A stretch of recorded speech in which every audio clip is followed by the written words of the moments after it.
Hello, everyone. I am Tacet, and welcome to the Gems of War Invasions, Week 19, Day 2. But of course, the bigger thing that happened, kind of, it's pretty small, but technically bigger, is version 4.35 just came out today. Of course, Xbox already had it because it accidentally rolled out a day early, but just an hour ago, we ended up getting it on every other version, or at least Steam currently has. I'm not sure if it's rolled out on every version yet, but it will in the next few hours most likely if you don't currently have it on your version. The only one that I believe isn't getting it is Nintendo Switch, because Nintendo Switch is still in an extremely weird state right now, so still not sure what's up with that.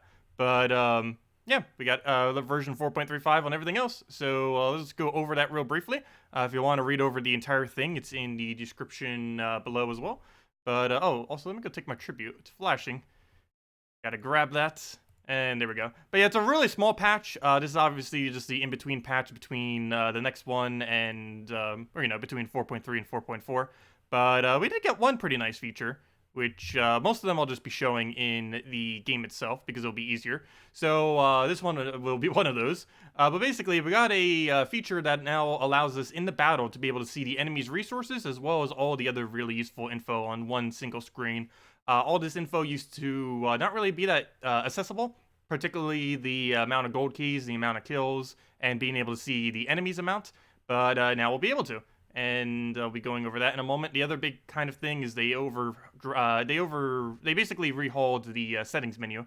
Both of these are basically the settings menu. This is the setting menus now whenever you're in the battle itself, and this is the settings menu now outside of battle where you would normally go underneath the cog in the bottom right corner, where you could just change all the normal stuff you've been able to, and it just has a little bit of a different interface that I'll be going over in a moment. The main thing I wanted to go over here, which is not specifically in the game itself, are all the balance changes. So most of them are pretty irrelevant.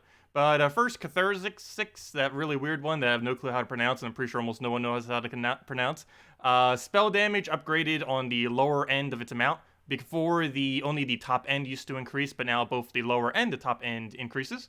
So that was mainly because it was added back before that mechanic ever existed, and now they finally added it to that. Doesn't really make it viable, but at least it makes it slightly less useless than it already was.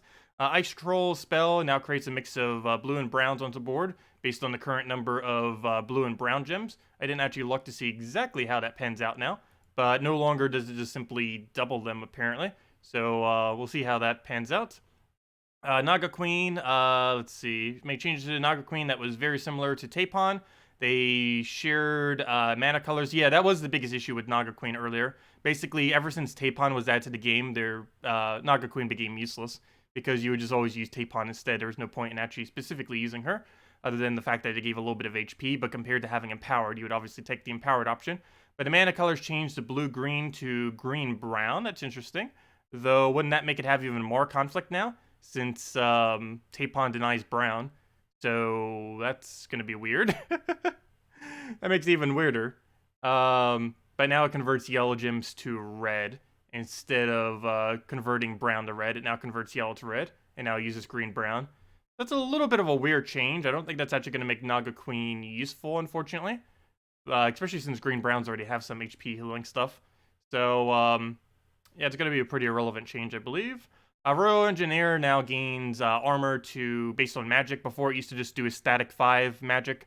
Now it does way more than that. Not quite sure, but it's probably somewhere around 20 or 30, depending on how high your magic is. So that's quite a bit of a buff to him. However, still going to be pretty irrelevant. Though he does summon Bombot as one of his possible summons. Also, speaking about possible summons, Tankbot's also one of his summons. And that now has... Tankbot now deals true damage. Oh! So he still has his armor steal, but instead of the other aspect doing physical damage, it now does true damage. This is good for two reasons. One is he'll still constantly have armor to steal since he's no longer trying to hit their armor. He's just going to steal the armor, and then with the damage, it's going to do true instead of hitting the armor again. So I'll allow it to still have armor to steal after a single cast. But the other most noteworthy thing is Tina 9000.